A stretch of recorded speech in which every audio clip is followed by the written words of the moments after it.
بسم الله الرحمن الرحیم. لیدونکو نیکي سلامونه.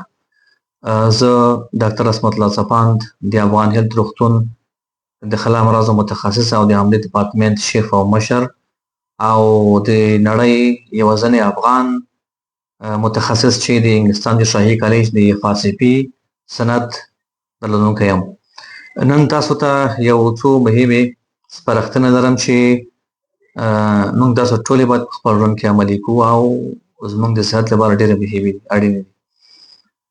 لومړی دا چې دغه مشکل په ټولنه کې زیات هم دي. زیاتره خلک چې کله چېرته میلمه کېږي یا د شپې ډوډۍ خوري نو د شپې ښه ډوډۍ برابروي او د هغې سمدستي وروسته بیا ځي خوب ته یا څملي، چې دا مشکل د دوی د معدې د مرۍ منځ کې دیوال د پراخېدو باعث کېږي، د مرۍ د دوامداره زخم کېدو باعث کېږي او دې څخه د معدې د ایشېدو یا د زړه ایشېدو مشکل رامنځته کېږي.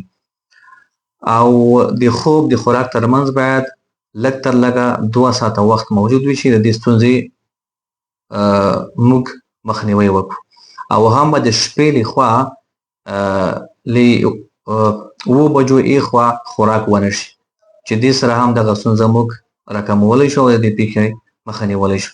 دوهم مشکل دا دی چې زیاتره خلک د ډوډۍ سمدستي مخکې یا سمدستي وروسته چای خوري، چې دا د چای په داخل کې د ځینې موادو دوی شتون په اساس د ډوډۍ هضم خرابېږي او د دغې خلکو د خېټې د دردونو او د معدې د ناراحتۍ سبب کېږي.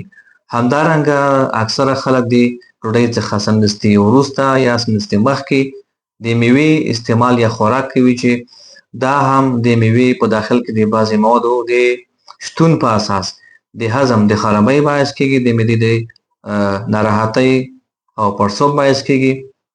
او د دې د مخنیوي لپاره باید موږ 1 ساعت یا 2 ساعته د ډوډۍ څخه مخکې یا وروسته چای وڅښو یا د میوې خوراک وکړو، چې د دې ستونزې مخه نیولی شو. بل مشکل دا دی چې زیاتره خلک د ډوډۍ څخه سمدستي وروسته لامبي، چې دا د فشار ډېر ښکته کېدو باعث کېږي.